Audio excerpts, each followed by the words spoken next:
সকলকে আমার আনন্দিত জয়গুরু। পরম পূজ্যপাদ শ্রী শ্রী আচার্যদেবের কিছু আলোচনা থেকে আলোচনা করছি।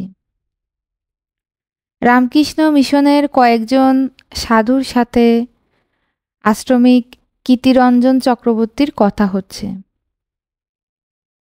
সাধু বাবা বলছেন, আমরা কাউকে দুঃখ ব্যথা দিতে চাই না। কিতু বলছে, এই যে শরীর খারাপ হলে ইনজেকশন নিতে হচ্ছে, তাতে তো কষ্ট লাগে, সেটা প্রাথমিকভাবে কষ্ট দিলেও তো আমাকে রোগমুক্ত করে দেয়, তাহলে এই ক্ষেত্রে ব্যথা দেব না? কিতুর কথা শুনে চুপ করে দাঁড়িয়ে আছেন, ভাবছে বাচ্চা ছেলের অমন জ্ঞানের কথা। এই রকম 1 to 1 যখন আলাপ হয়, সুন্দর করে কথা বলে, আবার অনেকে পারে না। আমি বলি, আগে কিতু বেশ যুক্তিপূর্ণভাবে কথা বলে, যাজন করে। আচার্যদেব বলছেন, যুক্তিসঙ্গতভাবে বলতে পারলে সবাই বোঝে। মুকুলদা, ঠাকুরের কাছে এক সাধু এসেছেন, তিনি ওনার জ্ঞানের কথাগুলো বলে যাচ্ছেন। বলছেন, মানুষ সাধনা যখন করে তখন বিষ্ঠা আর অমৃত তার কাছে এক। সব কিছুর মধ্যে যখন ব্রহ্ম দেখে তখন প্রকৃত সাধু হয়ে ওঠে। এভাবে কথা হতে ঠাকুর তাকে বলছেন, আপনি যে এই কথাটা বললেন বিষ্ঠা আর অমৃতের মধ্যে এক করার কথা, অমৃত গায়ে মাখলে সেটা তৃপ্তিদায়ক, বিষ্ঠা গায়ে মাখলে কি তৃপ্তিদায়ক হবে? বিষ্ঠা মেখে দেখেছেন কখনো? ঠাকুরের এই কথায় সাধু যে এত কথা বলছিলেন, আর একটা শব্দ উচ্চারণ করতে পারলেন না। কেমন করে উঠে পালিয়ে যাবেন তার জন্য ব্যস্ত হয়ে পড়লেন। আচার্যদেব বলছেন, অনেক রকম ভাবনা থাকে, ভাবনাগুলো যখন প্রকাশ করে মানুষ, তখন সেগুলো সবার কাছে চলে যায়। পরম পুরুষের কাছে গেলে মানুষ ল্যাংটা হয়ে যায়। মেজ কাকু একদিন বলছেন, শীতকাল, ঠাকুর বসে আছেন, বলছেন হাতটা কনুয়ের কাছে চড়চড় করছে, তো একজন ভ্যাসলিন নিয়ে হাতে লাগিয়ে দিচ্ছে। এই ভ্যাসলিন লাগানো দেখে একজনের ভক্তি চটে গেল, সে উঠেই চলে গেল। একটা চামড়ার শরীরে ওটা লাগানো যেন সাধুত্বের লক্ষণ নয়। এই যে সাধুত্বের বিষয়টা নিয়ে মানুষের কনসেপশন আছে, এটাই সবচেয়ে বড় সমস্যা। আমি সেদিন একটা মেয়েকে বলছি, একটা মন গড়া কল্পনা নিয়ে বিয়ে করতে যাবি না। ধরে নিবি এই মানুষটা বর, কথা বলা জানে না, ব্যবহারিক কায়দা জানে না, মানুষটা প্রেম করা জানে না, কিচ্ছু জানবে না, তো কেবল বিবাহ হয়েছে, এবার ওটাকে গড়তে হবে। এটা ভেবে তুই দাম্পত্য জীবনে যা, দেখবি যে অনেক সুখে থাকবি। আর যদি ভেবে নেয় স্বামী মানে এই হয়, একটা কল্পনাচিত্র থাকে, এই কল্পনাচিত্রগুলো আসে সামাজিক নানা ঘটনা, সিনেমা, উপন্যাস ইত্যাদি পড়ে দেখে। সিনেমা ইত্যাদিতে মানুষ কিন্তু সেই কথাটাই বলে, যে কথাটা সবচেয়ে বেশি সুন্দর, সেটাকেই উপস্থাপনা করে। কেউ তার দাম্পত্য জীবনের কথা বলছে, সে তার সৌন্দর্যের দিকটাই উপস্থাপন করছে। সিনেমায় সেটাই উপস্থাপনা করে যেটা মনের পক্ষে, শ্রোতার পক্ষে ভালো লাগে। সোশ্যাল মিডিয়ায় যা কিছু দেখি সব কিছু সেন্সর করা, সুন্দর করে সাজিয়ে গুছিয়ে উপস্থাপন করা। জীবন তো এইরকম করে উপস্থাপনা হয় না, জীবন তো বাস্তব। সর্ষের ক্ষেতে ফুলগুলো হলুদ হয়ে আছে, নায়ক নায়িকা তার মধ্যে দিয়ে হেঁটে যাচ্ছে, দেখতে যতটা মনোরম লাগছে, সর্ষের ক্ষেতে হেঁটে গেলে কিন্তু ততটা মনোরম নয়। তার মধ্যে আইল আছে, উঁচু নিচু আছে, সাপখোপও থাকতে পারে, সেটা ছবিতে কিন্তু দেখা যাচ্ছে না। ছবিতে কেবল হলুদ ফুল আর সবুজ, গোড়াগুলোও দেখা যাচ্ছে না। বরফে সুন্দর হাঁটছে দেখা যায় সিনেমায়, কিন্তু বাস্তবে বরফের সামনে গেলে গা ঘেন্না করে, ভেজা ভেজা একটা ফিলিং। আমরা যারা শুকনো ভূমিতে থাকি তাদের পক্ষে একটা খারাপ লাগার সমস্যা থাকবে। জুতো ভিজে পায়ের মধ্যে ল্যাটপ্যাট করছে, এমন একটা অনুভূতি, যেটা কিন্তু ভালো লাগা নয়। আমি হেঁটে দেখেছি এতটা পা ঢুকে যাচ্ছে। এই প্রসঙ্গে পঞ্চানন সরকারদার প্রথম ঠাকুর দর্শনে যাওয়ার কাহিনী বলছেন আচার্যদেব।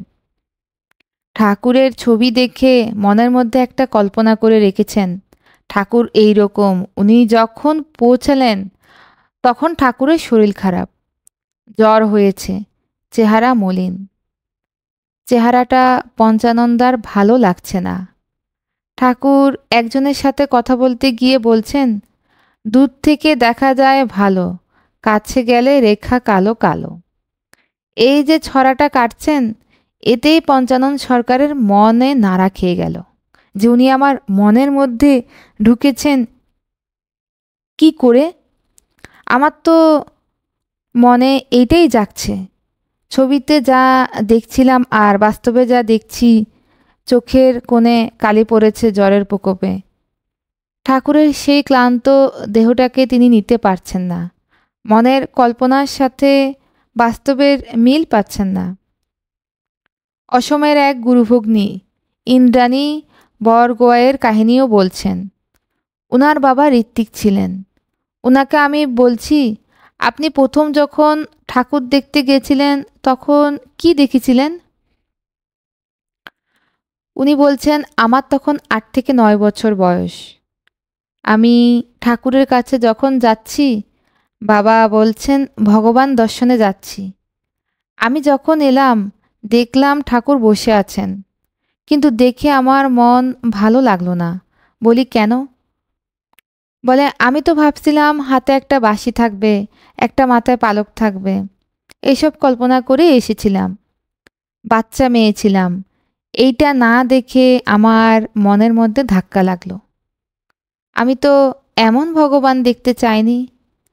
তারপরও বাবার সাথে 15 থেকে 20 দিন ছিলাম, 1 মাস থেকে গেলাম। ঠাকুরের কাছে আসি, নানা রকম ঘটনার কথা শুনি। একদিন ঠাকুরবাড়ির রাস্তা দিয়ে যাচ্ছি, একজন দৌড়াতে দৌড়াতে আসছে, তার পিছনে সবাই চোর চোর করে চিৎকার করছে। তখন আমিও বাচ্চা হলে ভয় পেলাম না। আমি তাকে তাড়া করছে, তার সামনে গিয়ে হাত পা ফাঁক করে তার দৌড় থামাচ্ছি। সে কিছুতেই আমাকে এড়াতে পারল না। আমার শরীরে ধাক্কা লাগলো, পড়ে গেলাম, কিন্তু সেও আটকে পড়ল সবার কাছে। এর মধ্যে সবাই তাকে ধরেও ফেলল। তারপর দেখলাম আমার খুব প্রশংসা হলো, বলতে লাগলো এই বাচ্চা মেয়েটার খুব সাহস। এইভাবে কয়েকদিন থাকতে থাকতে ঠাকুরের হাতে বাঁশি আর মাথায় পালক না দেখে যে মনমরা হয়েছিলাম সেটা চলে গেল। অপর ঘটনায় আচার্যদেব বলছেন, কামিনী দা ডেকা, আমি জিজ্ঞাসা করছিলাম ঠাকুর দর্শনে যখন গেছিলেন কি দেখলেন? বলছেন, দেখলাম একটা বয়স্ক মানুষ, তার শরীর দিয়ে যেন আলো ঠিকরে পড়ছে। সকালে সূর্যের যেমন আলো ঝলমল করে, সেই রকম ঝলমল একটা আলো সারা শরীরে। তাকিয়েই আছি তাকিয়েই আছি। কিছুক্ষণ পর দেখি একজন ভিতর থেকে এসে জানালাগুলো বন্ধ করা শুরু করলো। চলে এলাম। তারপর দেখলাম খড়ের ঘরের ওখানে বদ্দা বসে আছেন। সেখানে যেতে জিজ্ঞেস করছেন, এই কোথায় উঠেছিস, অসুবিধা হচ্ছে না তো? এইসব কথাবার্তা হলো। এবার আচার্যদেব আমাদের প্রতি বলছেন, জীবন যদি এগিয়ে নিয়ে যেতে হয় নিউট্রাল করে এগোনোই ভালো।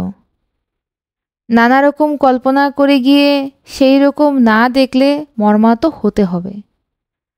স্বাভাবিক মনে নিজের চোখে দেখাই ভালো।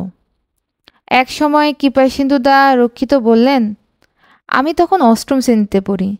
তখন পাশের বাড়ির একজনকে গলায় দড়ি দিয়ে আত্মহত্যা করা ঝুলন্ত অবস্থায় দেখলাম। সেই দেখার পর থেকে আমার এমন অবস্থা হলো যে সবসময় ওই দৃশ্যটাই চোখের সামনে ভাসতে থাকে। খেতে ঘুমোতে পারিনি কয়েকটা দিন।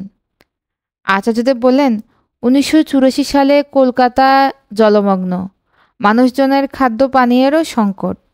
আমি কাকরগাছির বাড়ির উপরতলায় ব্যালকনিতে দাঁড়িয়ে আছি।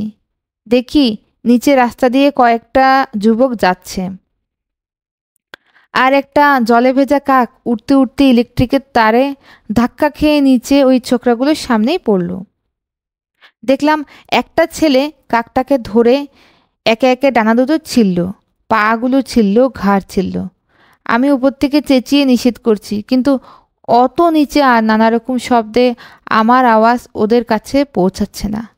মানে কাকটাকে ওভাবে মারার কোনো দরকার ছিল না, শুধু ওটাকে কষ্ট দিয়ে আনন্দ পাওয়ার জন্যই ওভাবে মারল। তো সেই দৃশ্য দেখে আমার 7-8 দিন এমন অবস্থা গেল সে বলার নয়। অপর ঘটনা বলছেন, কাগজে বেরিয়েছিল খবরটা, কেরালায় একটা গর্ভবতী হাতিকে একটা বোম খাইয়েছে। সেই বোম পেটে গিয়ে ফেটে মা হাতি পেটের বাচ্চা মরেছে। এটা এত বিশ্রী ব্যাপার। এই যে আমি বলি, দুই প্রকারের মানুষ আছে, একদল বাঁচে পেটের জন্য আর একদল জীবনের জন্য। পেটের জন্য যারা বাঁচে তারা যা কিছু করতে পারে, তাদের ভালো মন্দ বিচার বুদ্ধি কিছু থাকেই না। এই রকম লোকদের সামাজিক বয়কট করা দরকার। জীবন থাকলে তো পেটে খাদ্য খাই যাতে জীবনটা থাকে। জীবনটাই যদি না থাকলো তাহলে পেট থাকে কোথায়? যেমন গাড়ির জন্যই পেট্রোল ট্যাঙ্ক, কেউ পেট্রোল ট্যাঙ্কের জন্য তো গাড়ি বলে না। গাড়ি কিনেছি পেট্রোল ট্যাঙ্কের জন্য।